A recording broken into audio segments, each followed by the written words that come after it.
He stood in the shadows for decades. He held the low end together while others claimed the spotlight. He signed away his royalties under pressure. He was replaced by a teenager and found out about it on the internet. And through all of it, every slight, every power play, every moment of quiet erasure, Michael Anthony said almost nothing.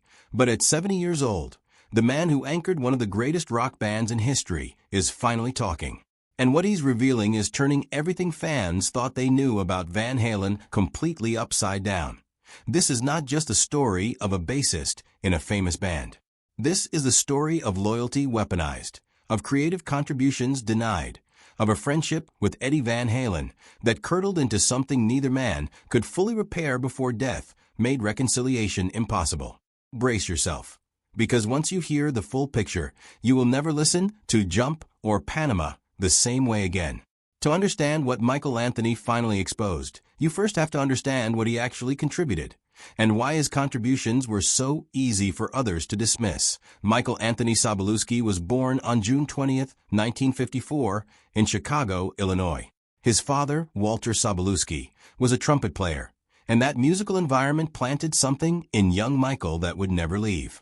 When his family relocated to Southern California in the mid-1960s, Michael arrived with a hunger for music that the sunny, guitar-driven LA scene was perfectly positioned to feed. He started, like his father, with the trumpet. He played in the marching band at Dana Junior High School in Arcadia, disciplined and focused, learning the fundamentals of group performance that would later define his career. But by age 13, something shifted. Michael looked around at his peers. Everyone was playing guitar or drums, and he made a different choice. He wanted to stand apart. He picked up the bass. His first instrument was makeshift at best, a Fender Mustang guitar that a friend named Mike Hershey lent him, which Michael physically modified by removing 2 strings to simulate a bass. It was a crude solution, but it revealed something essential about the young man. He was resourceful, committed, and willing to do whatever it took to pursue the sound he heard in his head. His father, recognizing the seriousness of his son's dedication, soon bought him a proper instrument, a copy of a Fender Precision bass paired with a Gibson amplifier. With real tools in hand, Michael threw himself into learning, drawing inspiration from giants of the low end, Jack Bruce of Cream, John Paul Jones of Led Zeppelin, and Harvey Brooks of Electric Flag. What made his development even more remarkable was a small but significant physical detail. Michael was naturally left-handed, yet he taught himself to play right-handed, demonstrating a mental flexibility that would characterize his entire musical life. To be by the time he reached his late teens, Michael Anthony was not just competent, he was formidable. And the Southern California music scene was about to bring him face to face with his destiny. Long before there was a Van Halen, there was a band called Snake. Michael Anthony was their bassist and lead vocalist, a power trio navigating the club and school dance circuit of the San Gabriel Valley, playing covers of popular rock acts, while carving out a modest following in the Pasadena and Arcadia areas. Snake gave Michael something invaluable: real stage experience night after night in front of real audiences. There was another band working the same circuit. They were called Mammoth, and they were fronted by 2 Dutch-American brothers, Alex and Eddie Van Halen. The 2 bands crossed paths repeatedly, sometimes playing the same venues, sometimes sharing the same nights. The competitive local rock scene in Southern California was small enough that everyone eventually knew everyone else. Then came the night that altered the course of rock history, and it happened not because of any musical genius, but because of simple human decency. Snake opened for Mammoth at Pasadena High School. Midway through the night, Mammoth's public address system failed. It was the kind of equipment disaster that could derail an entire show. Without hesitation, Michael Anthony offered to let Mammoth use Snake's PA system so the performance could continue. That gesture, quiet, generous, selfless, left a permanent impression on Eddie and Alex Van Halen. They didn't forget the young bassist who had bailed them out. When their existing bassist, Mark Stone, departed the group shortly after, the Van Halen brothers remembered Anthony. They invited him to jam. The session, held in a garage, was everything they'd hoped for. Michael's bass lines were tight and energetic, built for the kind of explosive rock the brothers were pursuing. But what truly separated him from any other bassist they might have considered was his voice. Michael Anthony could sing high, beautifully, powerfully, effortlessly. His upper register vocal harmonies were unlike anything they had in the band. He wasn't just a bassist. He was a vocal weapon. He was in. Mammoth soon became Van Halen. The name changed after another band was discovered using Mammoth, and with David Lee Roth on lead vocals, Eddie on guitar, Alex on drums, and Michael on bass, the classic lineup was locked. What would follow was one of the most extraordinary runs in rock history. But behind the music, something darker was already taking shape. Van Halen's rise was meteoric, playing legendary Los Angeles venues like Gazzarri's and the Whiskey A Go-Go. The band built a fanatical following before they ever set foot in a recording studio. When Warner Brothers Records signed them and released their debut album in 1978, the rock world received a seismic shock. Eddie Van Halen's guitar work was unlike anything anyone had heard. Roth's charisma was overwhelming. The whole package was explosive, and threading through all of it, anchoring every track, giving the music its backbone and its harmonic soul, was Michael Anthony. Listen to Runnin' with the Devil. The bass line doesn't call attention to itself. It's not supposed to. It exists to lock the rhythm in place and give Eddie's guitar something to soar over. That's exactly what it does, with precision and power. Now listen to Ain't Talkin' 'Bout Love. Same function, executed flawlessly. And then listen to Jamie's Cryin'. And really listen to the harmonies. Those vocals stacked beneath Roth's lead aren't just background color. They are structural. They transform a good rock song into something anthemic. That was Michael Anthony. Night after night, album after album, he was the invisible architect of the Van Halen sound. Initially, he was treated as an equal partner.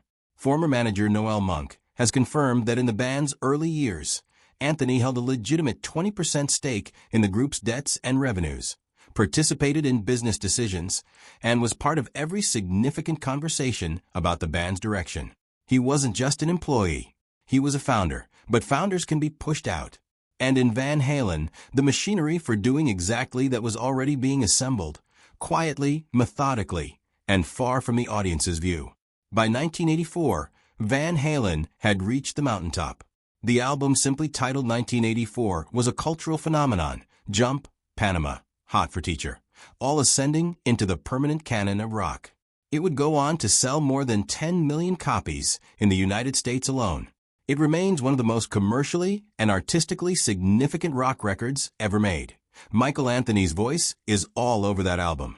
His bass holds it together. His harmonies elevate it. By any honest accounting, he was a meaningful creative contributor to one of music's greatest commercial achievements, that he received no songwriting credit for any of it. And what happened to strip him of that credit is one of the most disturbing stories in rock history. According to Noel Monk's memoir, Runnin' with the Devil, the scenario unfolded backstage, hours before concert, with Michael Anthony already in pre-show mode. He was presented with a contract. The document asked him to sign away all future songwriting credits and royalties.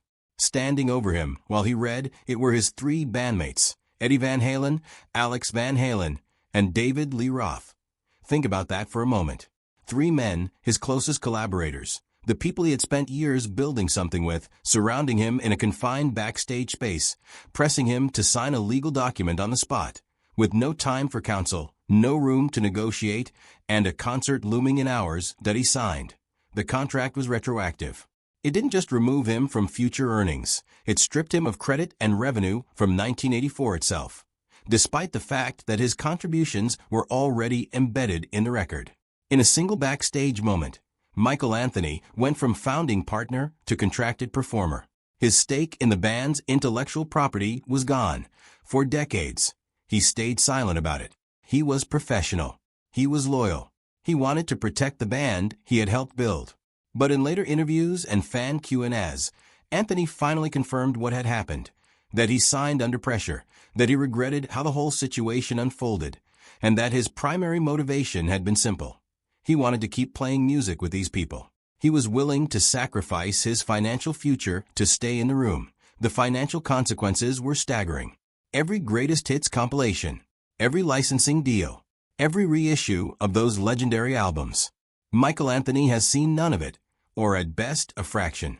The 1984 contract didn't just cost him money. It cost him his rightful place in the official history of one of rock's greatest bands. If the contract was a private wound, what Eddie Van Halen did next was a public one. As Van Halen aged and the internal tensions that had always simmered beneath the surface began to boil over, Eddie started doing something that stunned fans and fellow musicians alike. He began publicly diminishing Michael Anthony's contributions. The most shocking instance came in a 2015 interview with Billboard magazine.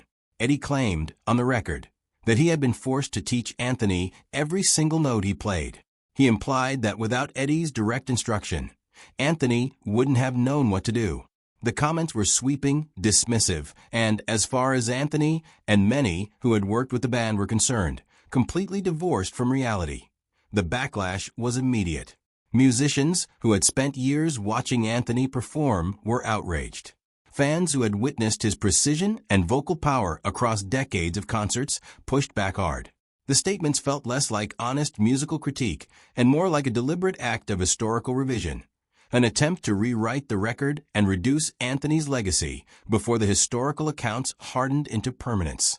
Anthony responded with measured but firm clarity. He stated in interviews that he had always learned the band's material independently.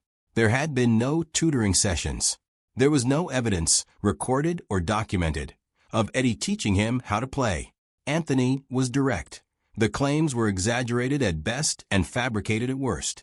But beyond the factual dispute was something more painful. Eddie Van Halen wasn't a stranger making unfounded accusations. He was someone Michael had known for decades, someone he had stood beside on stages around the world, someone he had trusted with his career and his livelihood. For that person to publicly question his basic competence was something Anthony described as emotionally devastating. But he didn't fight back in the press. He didn't escalate. He answered what was asked of him and then tried to move on. But the damage was done. For a period, new fans discovering Van Halen's catalog encountered not just the music, but a narrative, planted by Eddie himself, that Michael Anthony had been little more than a placeholder, a hired hand propped up by the real talent around him. Nothing about that narrative was accurate, but it existed, and Anthony had to live inside it. By the mid-2000s, Michael Anthony's position within Van Halen had been reduced to something barely recognizable. On the 1998 album Van Halen 3, already a commercial and critical disappointment, Anthony played bass on only 3 of the 11 tracks. Eddie performed bass duties on the rest. Anthony still appeared in promotional materials and still toured, but the message was unmistakable. He was being phased out. The 2004 reunion tour with Sammy Hagar represented what many hoped would be a reset. The fans showed up in massive numbers. The music was electric. Anthony was there, doing what he had always done, providing the rhythmic foundation and the vocal harmonies that made the live Van Halen experience feel